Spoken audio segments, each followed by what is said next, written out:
Halo, assalamualaikum. Bertemu kembali. Pada video kali ini kita akan belajar materi tema 5 Bahasa Indonesia kelas 6. Kita akan belajar tentang formulir. Kita akan belajar tentang pengertian formulir, macam-macam formulir, tujuan formulir, dan cara mengisi formulir. Yang pertama, kita belajar dulu apa pengertian formulir. Menurut KBBI, formulir adalah lembar isian surat isian.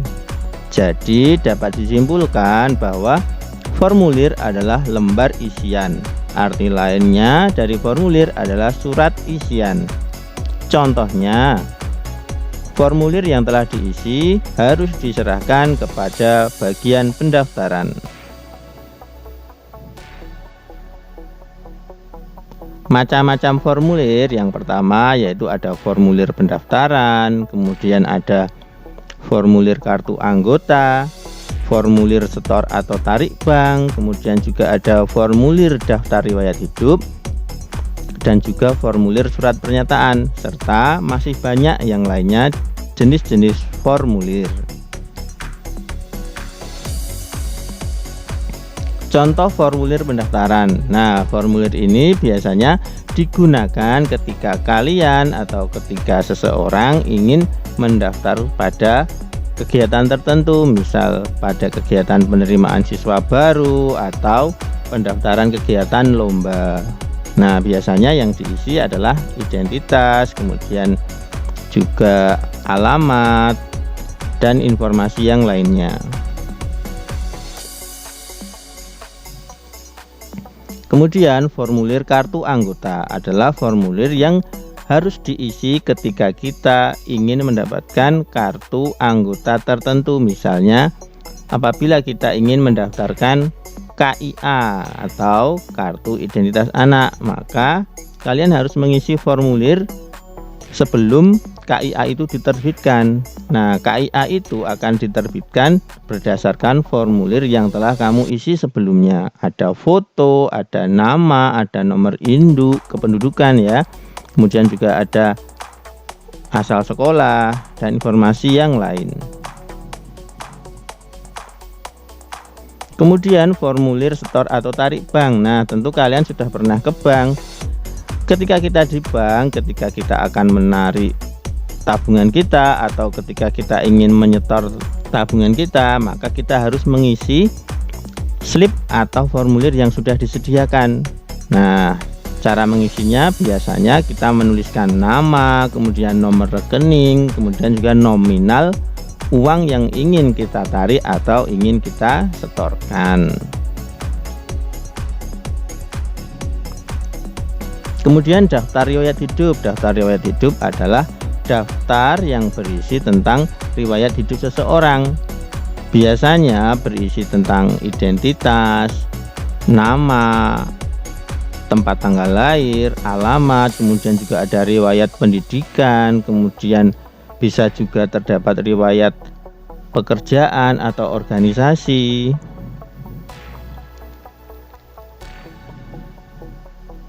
Nah, selanjutnya adalah contoh dari surat pernyataan. Nah, surat pernyataan ini biasanya digunakan ketika kita atau kalian ingin membuat pernyataan tentang sesuatu ya. Misalnya ketika kalian menyatakan bahwa akan mengikuti kegiatan konsultasi belajar. Nah, kalian harus membuat surat pernyataan terlebih dahulu. Nah, kemudian tujuan formulir. Tujuan formulir pada umumnya adalah untuk mengetahui identitas pengisi formulir, sedangkan secara khusus sesuai dengan jenis formulirnya. Ada formulir pendaftaran yang digunakan untuk mendaftar suatu kegiatan atau event tertentu. Kemudian formulir kartu anggota bertujuan untuk memberikan kartu identitas sebagai anggota organisasi tertentu. Kemudian formulir setor atau tarik bank bertujuan untuk mengetahui identitas nasabah yang ingin menyetor atau menarik uang di bank. Nah, itu beberapa contoh saja mengenai tujuan khusus dari formulir. Kemudian bagaimana cara mengisi formulir yang benar? Yang pertama yaitu bacalah petunjuk pengisian jika terdapat petunjuk.